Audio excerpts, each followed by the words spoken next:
nunca es suficiente hablar con Dios. Nunca nos llenaremos. Y lo que pido es que nos dirija hoy. Amén. Cierra tus ojos. Señor, dirígenos hoy. Como dijo Héctor, que sea un corazón dispuesto y tierra fértil.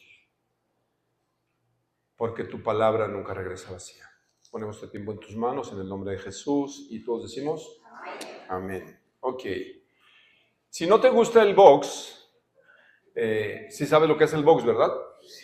Es un deporte de contacto. Quizás es uno de los deportes más agresivos y violentos, aunque ahora ya con estas nuevas modalidades de las artes marciales mixtas y con codo y patada, el box, pues muchos crecimos, al menos yo vengo de una familia en donde el box fue cultural porque mi papá y un tío lo practicó a nivel profesional. Entonces desde muy chicos fuimos expuestos a los gimnasios y a ver el box todos los sábados. Era clásico, como buena gente de la Ciudad de México, que veíamos el box de la Arena Coliseo y luego ya venimos acá y los viernes aquí en Guadalajara había las funciones de box en los años 70 y 80, estoy hablando de hace mucho tiempo. Y también había coyotes en ese tiempo.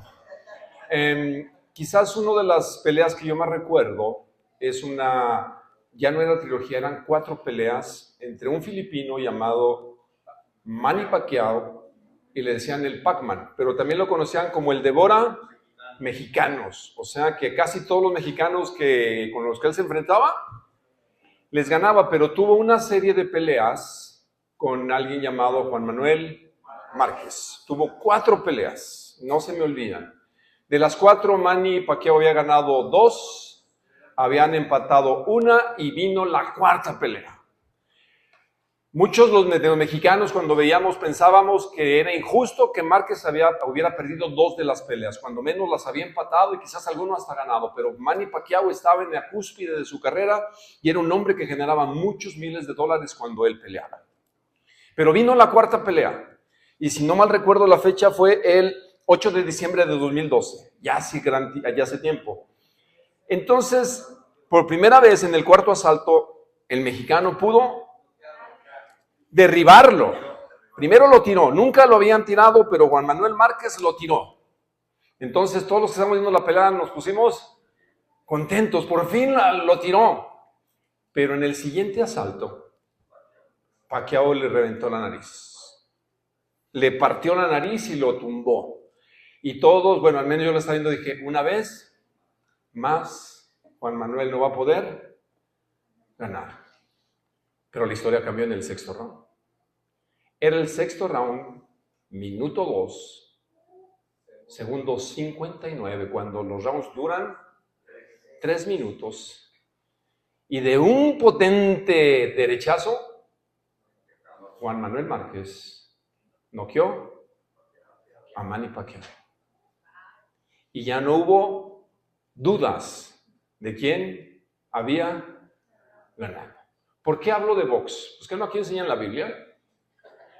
Porque el tema de hoy, hay una pelea que todos los cristianos o todos los creyentes vamos a tener y vamos a pelear. Y el título de hoy, carne versus espíritu. ¿Quién ganará? ¿Te has sentido alguna vez noqueado espiritualmente? Que el devora cristianos no hay manera de ganarle. ¿Habrá alguna vez que digas, ya pude vencer ese mal hábito que venía arrastrando, pero una vez más siento que ya le voy a ganar? Y me vuelve a noquear. ¿Tenemos esperanza los cristianos? Amén. Porque hay alguien que está a nuestro favor. Y no es algún entrenador humano, es la presencia de Dios en la vida del cristiano. Entonces hoy vamos a ver el tema siguiendo con el hilo de lo que estamos predicando, estamos enseñando en esta iglesia versículo por versículo, capítulo por capítulo, la carta a los romanos. Y vamos ahora al capítulo 8 de los versículos del 9 al 17, vamos a darle lectura. Hoy lo hicimos un poquito más reducido, ¿por qué? Porque tenemos comida y nos atrasamos un poco por la contingencia que tuvimos. Están ahí, vayan a sus Biblias, según la versión que yo tengo, empieza el versículo 9 de la siguiente manera. Sin embargo, ustedes no están en la carne, sino en el Espíritu. Si en verdad el Espíritu de Dios habita en ustedes. Pero si alguien no tiene el Espíritu de Cristo, el tal no es de él. Y si Cristo está en ustedes, aunque el cuerpo esté muerto a causa del pecado, sin embargo el espíritu está vivo a causa de la justicia. Pero si el espíritu de aquel que resucitó a Jesús de los muertos habita en ustedes, el mismo espíritu que resucitó a Cristo Jesús de entre los muertos también dará vida a sus cuerpos mortales por medio de su espíritu que habita en ustedes. Así que, hermanos, somos deudores, no de la carne para vivir conforme a la carne, porque si ustedes viven conforme a la carne, habrán de morir. Pero si por el Espíritu hacen morir las obras de la carne, vivirán. Porque todos los que son guiados por el Espíritu de Dios, los tales son hijos de Dios. Versículo 15. Pues ustedes no han recibido un espíritu de esclavitud para volver otra vez al temor, sino que han recibido un espíritu de adopción como hijos, por el cual clamamos, Abba Padre. El Espíritu mismo da testimonio a nuestro espíritu de que somos hijos de Dios. Y si somos hijos, somos también herederos, herederos de Dios. Y mira, junto con Cristo somos coherederos con Él, con Cristo, si en verdad padecemos con Él, a fin de que también seamos glorificados con Él. La lucha del creyente, de todo cristiano, vamos a tener una lucha. Aunque Jesús venció el pecado, vamos a ver que no practicamos el pecado. Sin embargo, vamos a tener hábitos con los cuales tendremos que luchar gran parte de nuestra vida. Hasta que un día venga Él, el knockout definitivo, y el pecado no tenga más dominio sobre nosotros. Pero eso será o cuando Cristo vuelva o cuando tú te gradúes, es decir, que cierres tus ojitos en esta tierra y los abras en la presencia de Dios. 3 palabras clave para el enunciado que tengo hoy de cómo los cristianos en esta gran batalla podemos salir victoriosos. 3 palabras clave que van a estar en el enunciado. Si tú tienes las hojas, número 1 son 3 palabras, ojalá las recuerdes.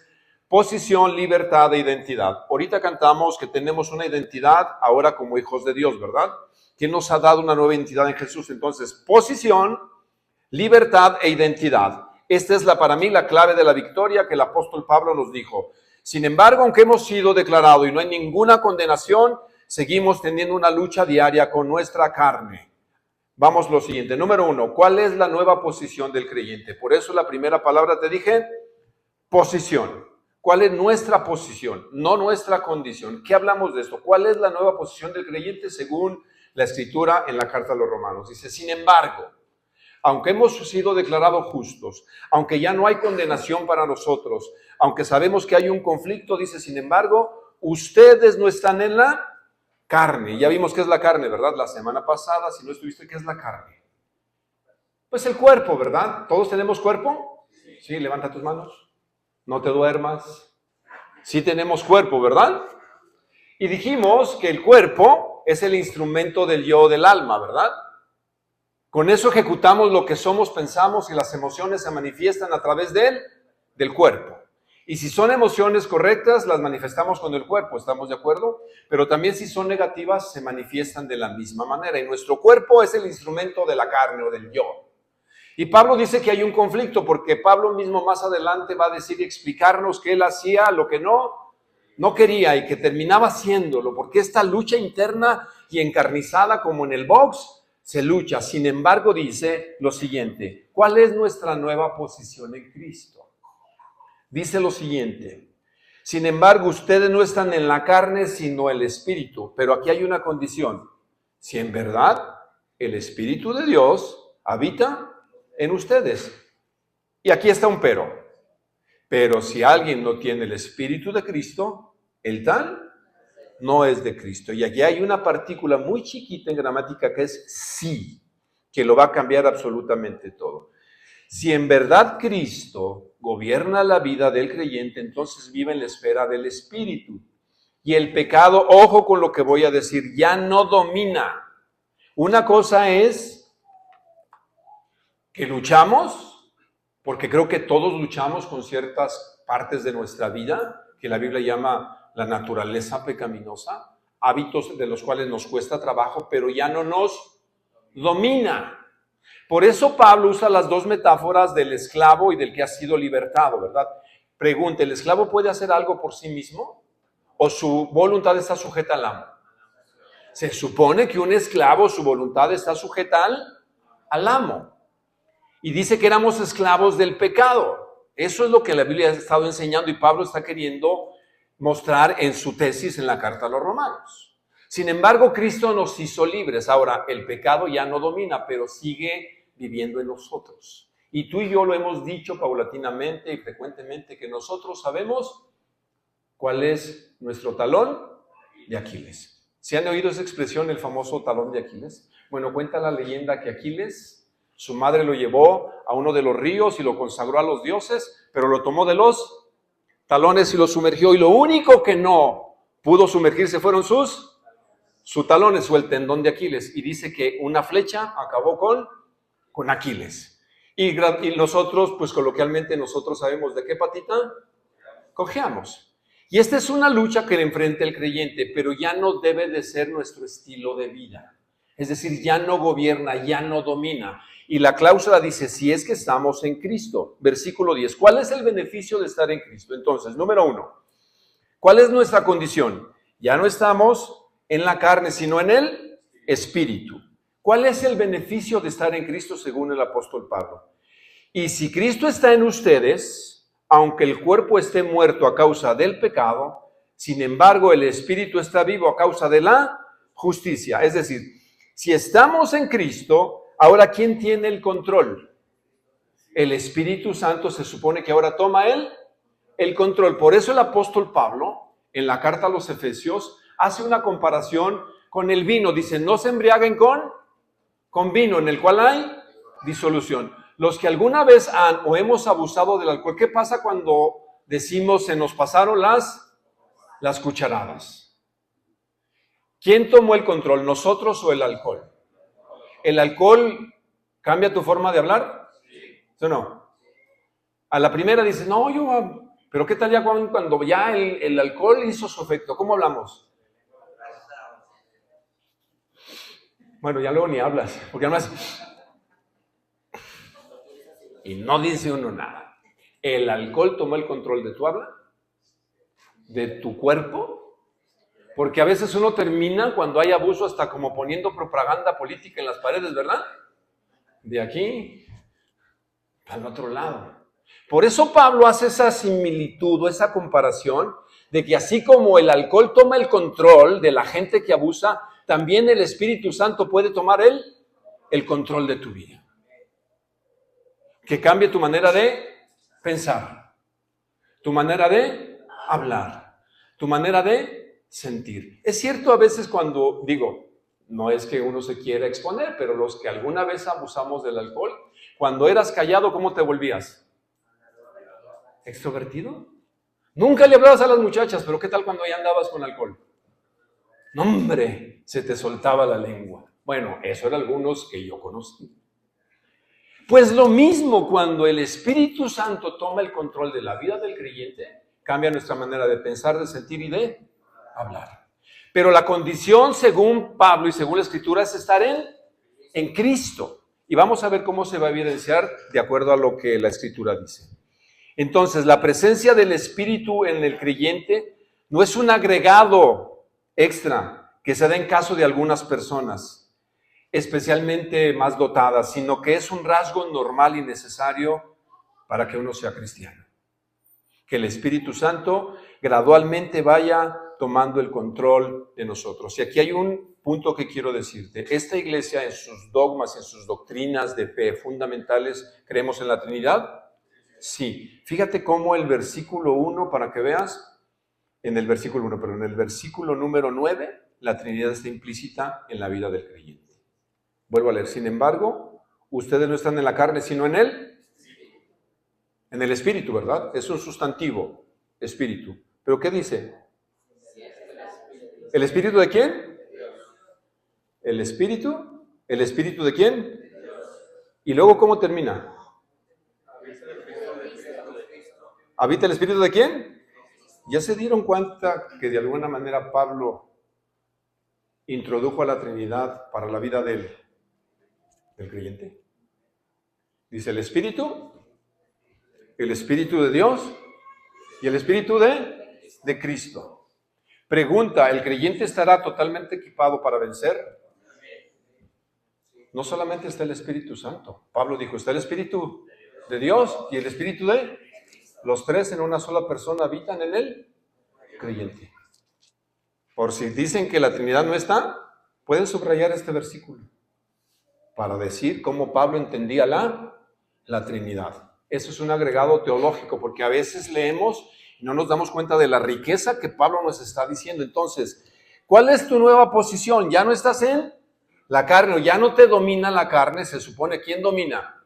El Espíritu. Pero no solamente el Espíritu Santo, es decir, la Trinidad está involucrada en hacer que tu vida realmente cambie. ¿Sí están? ¿Sí conectan esta parte que Pablo quiso exponer? Ok. El Espíritu da vida, ya que somos justos ante los ojos de Dios. Sin embargo, el versículo 11, quiero volver a él en la primera enunciado. ¿Qué dice el versículo 11? Lo leemos. Pero el Espíritu de aquel que resucitó a Jesús de entre los muertos habita en el mismo que resucitó a Cristo Jesús de entre los muertos, también dará vida a sus cuerpos mortales por medio de su Espíritu que habita en ustedes. La realidad, como hemos visto a lo largo del tratado, es que la paga del pecado es muerte. Y aunque Cristo nos redimió y nos salvó, un día vamos a morir. El cuerpo morirá a causa del pecado. La pregunta es si Jesús murió. Sí, ¿verdad que sí? Esto es una realidad teológica. Cristo murió en la cruz del Calvario. Y la pregunta es, ¿Jesús pecó? Jamás. Imposible que en la naturaleza de Jesús hubiese pecado. Pero Jesús murió. Y la pregunta es, ¿por qué murió Jesús? Por nuestros pecados, porque todos los pecados que el ser humano había cometido se cargaron a su cuenta como si él los hubiera hecho. Y la paga del pecado, según la Biblia, es la muerte. No había otra manera de expiar o liberarnos del pecado. Y Jesús, que jamás pecó, toma nuestro lugar y Él muere en forma sustitutoria por nosotros. Pero la pregunta es, ¿Jesús se quedó en la tumba? ¿Qué pasó con Jesús? Resucitó. Ahora, la promesa para ti y para mí es que se ven las consecuencias del pecado en nosotros. ¿Sí o no? Vete al espejo. Vete al espejo. El espejo no miente. Nos vemos todos los días. Y cuando uno es joven, yo lo decía y sé que es una cosa que digo, ¿por qué no sé decir otras? Uno se ríe a veces cuando es niño del espejo, ¿verdad? Le haces caras al espejo. Y ahora el espejo te hace caras. Y esa cara que ves dices, ay, jole, si estoy medio maltratadón. Y ya te ves y dices, ah, caray, ¿y eso? Y gradualmente sabemos que nuestro cuerpo se está muriendo. Se está degradando. Yo les he dicho, la física no falla. La gravedad va a hacer su trabajo. ¿Verdad que sí? La gravedad un día nos va a meter al suelo. ¿No te has dado cuenta por qué los viejitos se empiezan a encorvar? Siempre Saúl me corrige, enderézate, tocayo. Pero ¿sabes qué, tocayo? Un día la tierra me va a reclamar. Y mientras uno empieza joven, luego empieza uno acá. Hasta que te jala y te mete.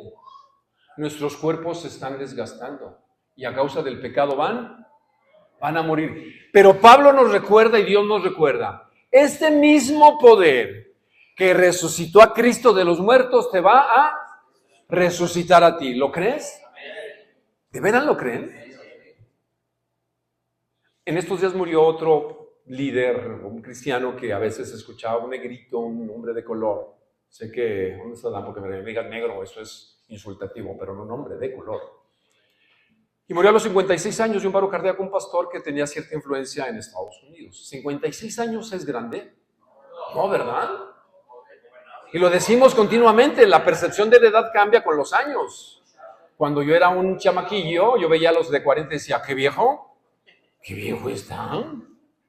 Pero hoy yo digo, no hombre, a los 56 es un chamaco. ¿Cuántos chamacos hay de 56 por aquí? Eso, no sé qué. ¿Y sesentones? La vida empieza a los 60, mis hermanos. Pero sí sabemos que este cuerpo se está muriendo. Sin embargo, dice, este mismo poder que resucitó a Jesús nos va a resucitar. Si tú no crees en la resurrección corporal, sinceramente estás, y yo estoy perdiendo el tiempo. Porque esta es una verdad que dice la Escritura. Entonces, el hecho que una persona esté o no habitada por el Espíritu es realmente una cuestión de vida o muerte. No solo el espíritu del cristiano ha sido hecho vivo, según el versículo 10, sino que con el tiempo el cuerpo que ahora está bajo la maldición de la muerte también será resucitado. El espíritu residente es la garantía de la futura resurrección del creyente. La forma de crucificar al viejo yo es obedecer los impulsos del Espíritu Santo que habita en nosotros. Esa voz que ahora tú llamas conciencia, que te dice no lo hagas, que te está advirtiendo y que a veces cedemos ante la presión, siempre el Espíritu Santo en el creyente va a decir, cuidado, no lo hagas. Número 2, la primera es nuestra nueva posición, ya no en la carne, ya no nos domina, ahora ¿quién debe dominar? El Espíritu. ¿Y cuál es la condición? Estar en Cristo. Si de veras estás en Cristo. Ok, número 2, libres para hacer lo correcto. Uno de los grandes mitos es que la libertad es hacer lo que quiera. Por fin yo decía, un día tendré cierta edad y voy a hacer lo que quiera, seré libre. Sin embargo, la Biblia dice que nos ha hecho libres para hacerlo correcto. Fíjate lo que dice el versículo 12 y 13. Así que, hermanos, somos deudores, no para la carne, para vivir conforme a la carne, porque si ustedes viven conforme a la carne, habrán de morir. Pero si el Espíritu hace morir por las obras de la carne, vivirán. Libres para hacer lo correcto. ¿Por qué dije esta sentencia o este enunciado? Ya no estamos obligados a obedecer a nuestra carne. Repito, ya no estás obligado a obedecer a tu carne, porque el privilegio lleva responsabilidad. Sé que ustedes han visto la del Hombre Araña, ¿o no? ¿O soy el único pagano que ve a Marvel? ¿Se han visto la del Hombre Araña? ¿Se acuerdan cuando el tío Ben está moribundo y le está diciendo a ¿cómo se llama? A Peter Parker. Peter, un gran poder conlleva una gran... ¿no que no la habían visto? A mí no, claro que la vieron. ¿No le dice eso? Peter, nunca te olvides que un gran poder conlleva una gran responsabilidad. Y creo que esto se aplica de alguna manera a nosotros. Dice lo siguiente, el privilegio indica responsabilidad, porque hay una palabra que Pablo introduce, deudor. ¿Qué significa? Dice, porque somos deudores. ¿Alguna vez has estado en alguna deuda? ¿Todavía? ¿Le debes a Coppel? ¿Eres presa de los saboneros? A Liverpool, bueno, es que es de más caché. ¿Es bueno tener deudas? A veces es necesario tener una deuda. Y parece que cuando uno tiene una deuda, el mes se hace más corto. Cuando pagas una renta, si la acabo de pagar, y otra vez ya tengo que pagar. Y aquí Pablo dice que nosotros, los cristianos, somos deudores. Y la idea es, en el concepto, es una persona comprometida con alguna obligación o deber. Y también puede referirse a una persona que debe una enorme suma de dinero a su acreedor. Pero en este sentido no es que nosotros le debemos algo a Dios. ¿Puedes pagar por tu salvación? No puedes. Nunca te va a alcanzar las suficientes buenas obras, lo moralista que seas o lo religioso que te creas, para poder pagar la deuda que debemos. Imposible, dice la Biblia. Pero entonces, ¿por qué somos deudores? Es en este concepto que la misma palabra en griego dice, es una obligación o deber. O una persona comprometida. Cuando firmamos pagarés, estamos comprometiendo con nuestra firma que vamos a pagar la deuda. Hay un compromiso. Pues el cristiano tiene, sí, libertad, pero tenemos también un compromiso. ¿Con quién es ese compromiso? ¿Contigo mismo? ¿Con mis cuates para que no se sientan mal? ¿O mi compromiso es con Dios y la verdad? Tú como creyente y yo como creyente vamos a estar retados. ¿Con quién estamos comprometidos? Acaba de pasar una marcha. Si saben, ahorita dijo Eduardo que pasó una marcha. ¿Cuál era esta marcha? Pro aborto. La pregunta, ¿nosotros debemos estar comprometidos con la vida? Aunque la gente diga lo contrario. ¿Tenemos que decir nosotros como cristianos que la vida empieza desde la concepción? ¿Tendremos que estar comprometidos con esa verdad bíblica? Sé que hay una gran discusión y mucho en torno, no es tema para mí. Y si quieres me puedes preguntar cuál es la posición que esta iglesia y que tenemos, por qué somos Provido y por qué creemos que la vida empieza desde la concepción. Sé que hay muchas variables y muchas vertientes y muchas aristas en los embarazos no deseados, porque hay situaciones en que mujeres han sido violentadas y abusadas y pueden terminar en un embarazo no deseado. ¿Qué vamos a hacer? ¿Cuál es la postura? ¿Qué deben hacer los cristianos y cómo debemos operar nosotros? Sin embargo, estamos comprometidos con la verdad. Jesús jamás diluyó la verdad. ¿Con quién era su compromiso? ¿Con los líderes religiosos o con el Padre? ¿Con quién debe ser nuestra primera lealtad? ¿Con la gente o con el Padre? Con Dios, con el Padre.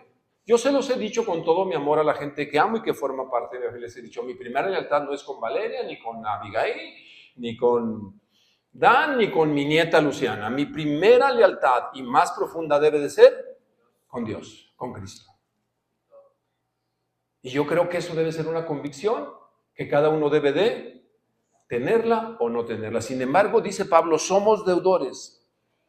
Los cristianos ahora tienen la obligación no de vivir para sí mismos, sino de vivir para Dios, no para el pecado ni para nosotros mismos. La carne nos incita a pecar. Debemos saber qué es lo que le gusta a nuestra carne, ya lo habíamos comentado, y no estamos obligados a obedecer los deseos de nuestra antigua naturaleza terrenal. ¿Y cuál es el peligro de obedecer a la carne? Según el versículo 13, la primera parte. Es claro, porque si ustedes viven conforme a la carne, habrán de morir. Una de las cosas que he aprendido a lo largo de la Biblia es que dice que hay pecados de muerte y no hay pecados de muerte. Juan lo dice en una de sus cartas. ¿Has oído esta parte? Dice, hay pecado que es de muerte y hay pecado que no es de muerte. Y hay una disyuntiva y una cuestión teológica. ¿Cuál es mi postura? ¿Tú crees que hay hábitos pecaminosos que te pueden matar?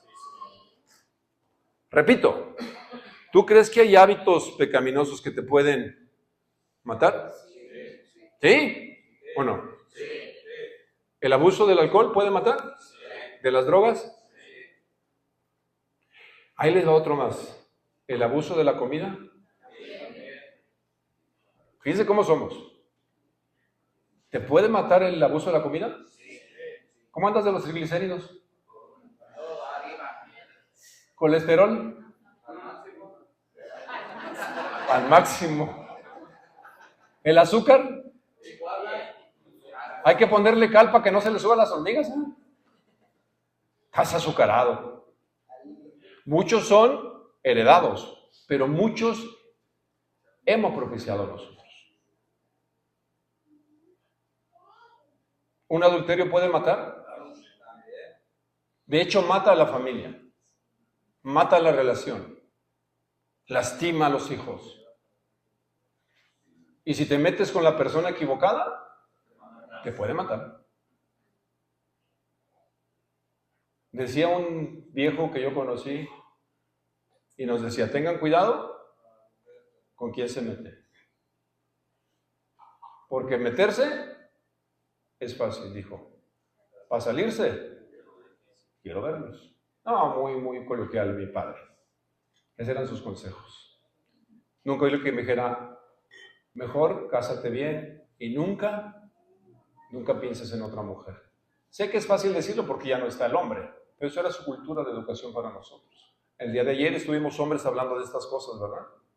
Por eso les invitamos a los hombres, porque no crean que venimos solamente a hacer ciertas pláticas. Ahí nos abrimos, Lalo publicó algo. Entonces, ¿con quién somos deudores? ¿Con nosotros mismos o con Dios?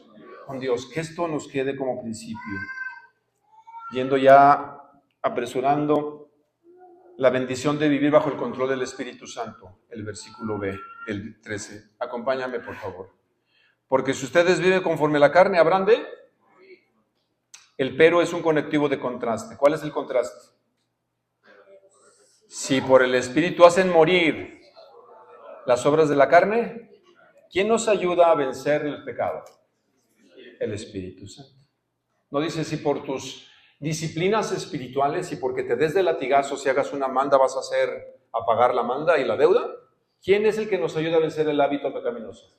El Espíritu Santo que vive en nosotros. Por eso es evidente que gradualmente el verdadero cristiano empieza a pecar cada vez menos. No que no pecamos, pero lo que antes nos dominaba, hoy ya no nos domina. Nunca creas la mentira del diablo que te dice, no puedes. Estás frito, estás acabado. Trata de distinguir la voz que escuchas. Porque según el apóstol Pablo y según la Biblia, podemos hacer morir el pecado en nuestra carne a través del Espíritu. Uno tiene que rendirse y decir, yo no puedo, pero tú sí puedes. Y tú debes identificar tu debilidad. El creyente muere una sola vez al pecado al experimentar la salvación, pero tiene que hacer morir las prácticas de la vieja naturaleza pecaminosa todas las veces que sea necesario. Así es que el pastor y la Biblia te dice, tienes derecho para matar, permiso para matar al pecado. Por último, enunciado 3, viviendo como hijos. ¿Cuál es nuestra nueva posición? Ya no en la carne, sino en él. Ahora somos libres para hacer lo correcto porque tenemos una deuda de agradecimiento con Dios. Y no olvides, número 3, vive como hijo. Versículo 14, la razón, porque todos los que son guiados por el Espíritu de Dios, los tales son hijos de Dios. Los que están tomando el curso los jueves, la lección que vimos pasada, contestamos una pregunta. ¿Quiénes son? Los hijos de Dios. ¿Se acuerdan los del curso del jueves? Ya ahí está la clase. La pregunta es, ¿todos son hijos de Dios? No. Muy bien, están aprendiendo. No lo digo yo, lo dice la Biblia. Y ahí dice que porque todos los que son guiados por el Espíritu de Dios, los tales son hijos de Dios, pues ustedes no han recibido un espíritu de esclavitud para volver otra vez al temor, sino que han recibido un espíritu de adopción como hijos de Dios, por el cual clamamos, Abba Padre. Los verdaderos hijos, según la Escritura, son guiados por el Espíritu del Padre. Y debería de leerse, están siendo guiados, no son guiados. Si una traducción textual es, están siendo guiados, si está en tiempo pasado, presente o futuro. Presente, muy bien, Zul. ¿En tiempo qué? ¿Cuándo debo de dejarme guiar por el Espíritu Santo? Hoy. ¿Y mañana? ¿Y después? Hoy, como dijo Fox. Hoy.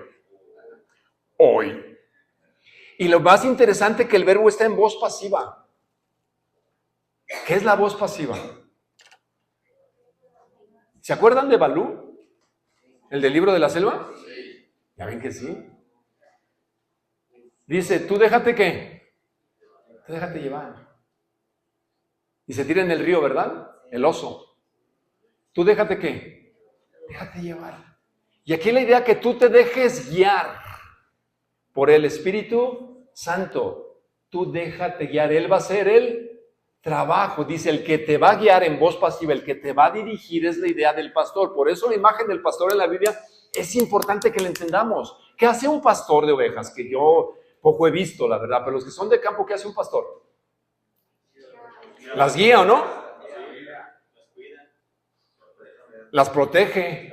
¿Qué pasa con... Hay chiveros. Yo no sabía lo que era un chivero aquí en Agualulco. Me dice, yo soy chivero. Y caray, le vas a las chivas y se aparte. Los chiveros tienen una cualidad, decían aquí en los pueblos de Jalisco. ¿Sabes cómo guiaban a las chivas? ¿Quién dijo a piedras? ¿Alguien dijo a piedras? ¿A pedradas?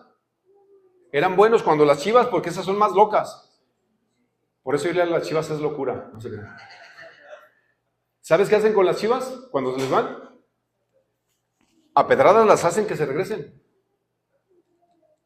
Pero este padre nos guía a pedradas. A veces yo creo que le dan ganas conmigo, no sé contigo. Un pedradón, ¿no? Por eso la vara y el cayado tienen una gran idea. El cayado es el gancho ¿para qué? ¿A dónde vas? Ya va para allá, ¿a dónde vas? ¿Y la vara? ¿Que a dónde vas? ¿Qué quieres, callado o vara? Ya están callados. Yo quiero callado. Pero si necesito vara, ¿me la va a dar? Sí. Porque me ama.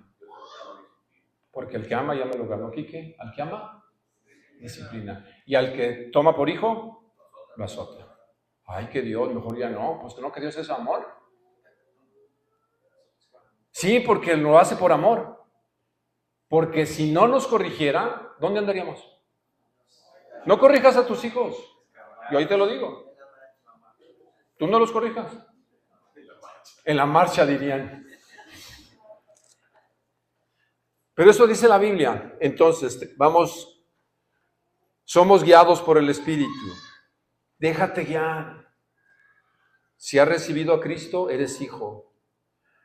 Versículo 15 me gusta. Mira, ve por favor. Pues ustedes no han recibido un espíritu de esclavitud. Ya no eres esclavo. ¿Para volver otra vez? ¿Los esclavos le tienen miedo al amo? Sí.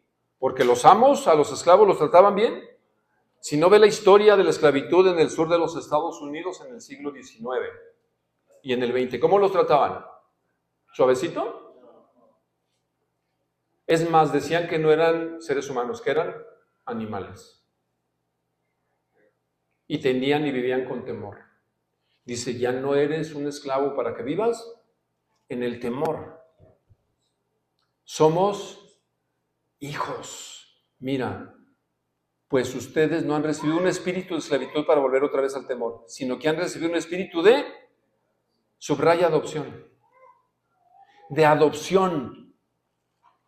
Un espíritu de adopción, por el cual clamamos, Abba, Padre. Y aquí está la clave del asunto. Ahora vivimos como hijos sin temores. Hemos pasado de ser esclavos a ser hijos. A ver, repito. Antes éramos y vivíamos como esclavos. ¿Y quién era el amo? El pecado y el diablo también, ¿verdad? A veces. Pero ahora hemos pasado de un estatus de esclavos a hijos. ¿Hijos naturales? No. Hijos adoptados. La pregunta es, ¿un hijo adoptado tiene los mismos derechos que un hijo natural?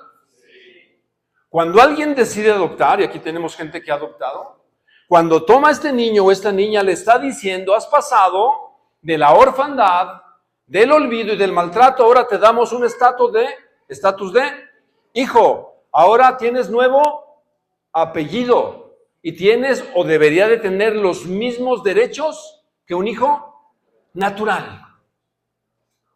¿Quién es el Hijo de Dios? Cristo. Y ahora Él nos da el mismo estatus de hijos que Cristo. Nos dice, son iguales, son amados, tienen mi nombre, tienen ahora mi naturaleza. Son hijos amados. Y todos los privilegios que tiene este hijo natural llamado Jesús, ¿ahora sabes de quién son? Tuyos. ¿Sí lo crees? ¿Cómo vives? ¿Cómo vivimos?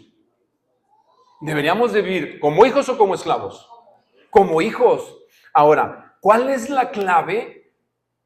Que al niño que no era hijo natural, sino que es adoptado, los papás deben de decirle una idea muy clara. Yo ahora soy tú, papá, y tú, mamá. ¿Crees que cuesta trabajo a estos niños a veces cuando los agarran grandes decirles papá, mamá? Sí, les cuesta trabajo.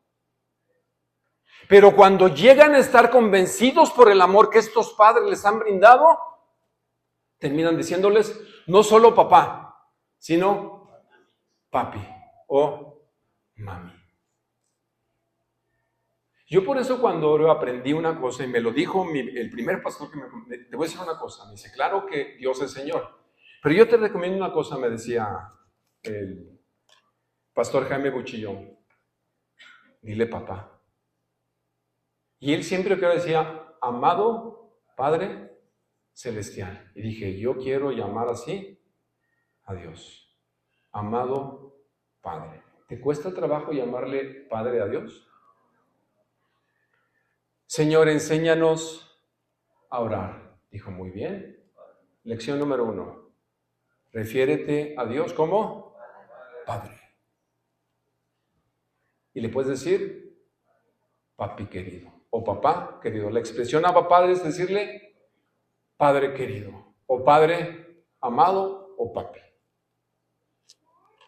Ahora vivimos como hijos sin temores, de esclavos a hijos.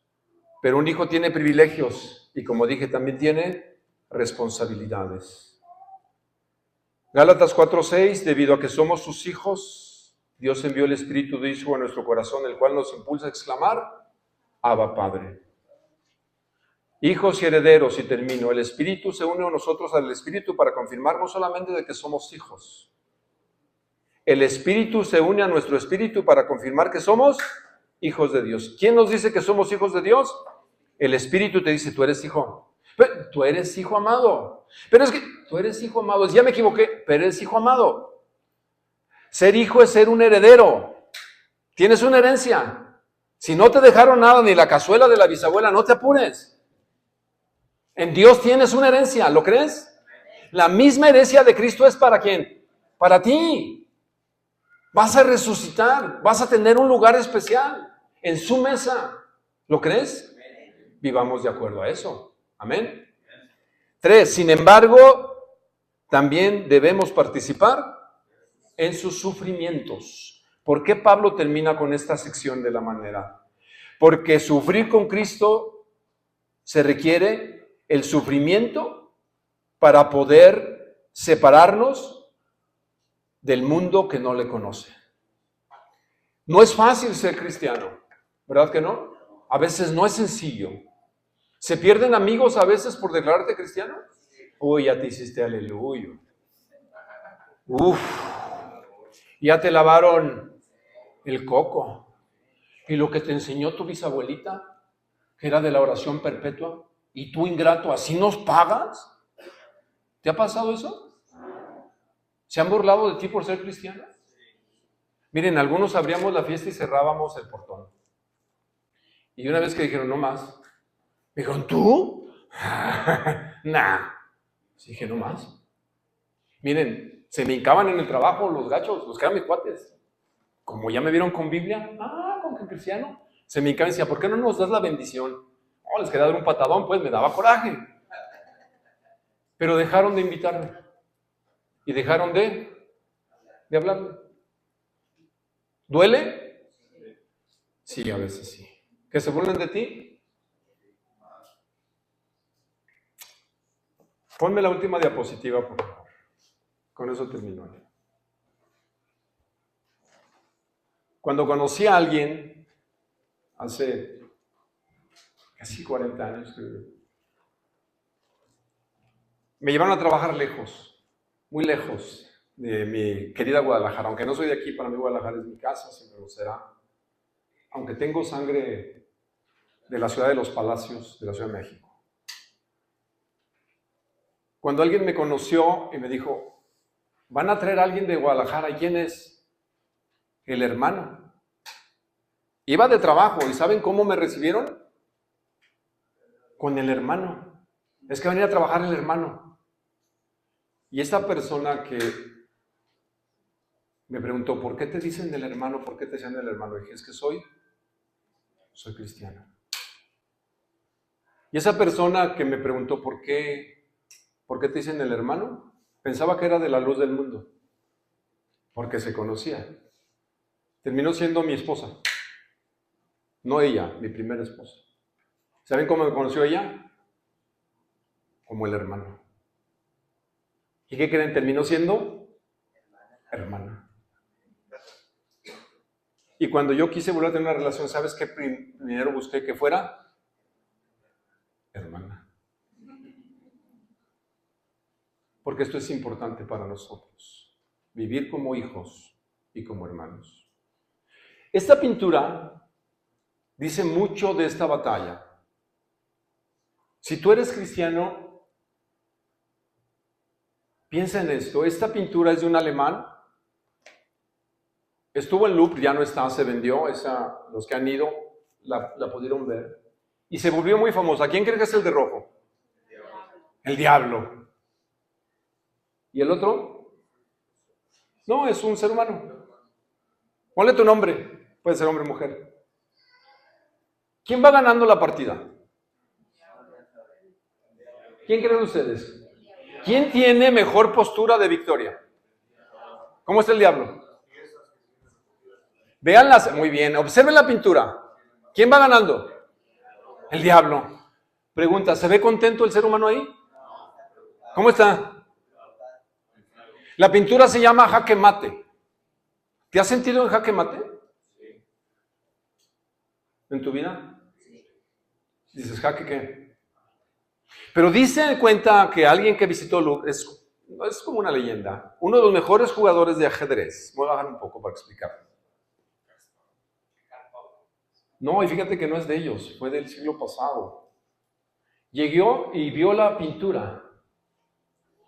Y él no se centró ni en el diablo, ni el que iba perdiendo, ni en la cantidad de piezas. Se fijó en él, en el tablero. Dijo, no hay jaque mate. El rey tiene la última jugada y puede ganar. Y tumbó el mito de que este cuadro se llamara jaque mate. Dijo, el rey todavía tiene una jugada más. Moraleja, mis hermanos, pónganse de pie. Cuando tú creas que estás en jaque mate, cuando el diablo te diga, ya perdiste, no lo creas. No lo creas. ¿Sabes quién tiene la última jugada? El rey. ¿Y quién es el rey? Jesucristo, el Padre y el Espíritu Santo, la Trinidad operando a tu favor. Pero tú debes de creerlo. Pero no solamente creerlo. Vete hoy con esto. Eres un deudor. No a tu carne. Y no te estoy hablando que quieras pagar la deuda de la salvación, sino la obligación de obedecer a Dios. De eso sí somos deudores. ¿Tenemos una responsabilidad de obedecer a Dios? Sí, mis hermanos. Sí, la Biblia no solamente lo deja todo en el nivel etéreo o de conceptos, sino de cosas prácticas, tangibles, medibles. No por querer ganar el favor de Dios, no es por mérito de desempeño. Si lo que somos y hacemos para Dios solamente debe tener una etiqueta, gratitud por lo que hizo por nosotros. Somos deudores. Y ya no quiero decir la misma del soldado Ryan porque la tengo más rayada que los discos. Sin embargo, vivamos de acuerdo al sacrificio que se hizo por nosotros. Somos deudores. Tenemos un compromiso y una obligación. Conmigo como pastor se están equivocando. ¿Sabes con quién la debes de tener? Con Jesucristo. Y nunca pienses que estés en jaque mate. Aunque el diablo te diga, ya estás acabado. Te has descalificado. Siempre ve a la última jugada. ¿Y sabes quién la ganó? Jesucristo. Con Cristo no hay manera de perder, mis amados hermanos. Carne versus ¿quién ganará? El Espíritu. El Espíritu va a ganar siempre. Amén. Pero eso debes de creerlo tú y yo. Y déjame decirte, no hay ningún pecado que tú hayas cometido que Jesús no lo haya perdonado ya. Solamente te dice la Escritura, confiésate y arrepiéntete. Cierra tus ojos. Señor, hemos cantado, somos tuyos porque tú nos amaste primero. Y nuestra identidad no está en nuestro apellido ni en nuestro estatus, está en quién somos en Jesús. Y te pido, Señor, que cada uno de nosotros pueda vivir como un verdadero heredero y coheredero con Cristo. Y que en nuestros momentos de mayor debilidad, cuando ese pecado, ese hábito quiere tomar una vez más el control, tenemos la confesión y el arrepentimiento y el poder del Espíritu Santo, ese mismo poder que levantó a Jesús de los muertos, el mismo nos levantará y nos dará vida a estos cuerpos que envejecen y mueren. Gracias, Padre amado, gracias, Espíritu Santo, gracias, Señor Jesús, la Trinidad operando a nuestro favor. Toma el control de nuestra vida, de nuestro pensamiento, nuestro sentimiento, nuestra actitud y nuestro comportamiento. Y ayúdanos a cambiar los hábitos para que tú seas glorificado, porque somos deudores tuyos. En el nombre de Jesús, decimos, dale un aplauso al Señor porque Él es.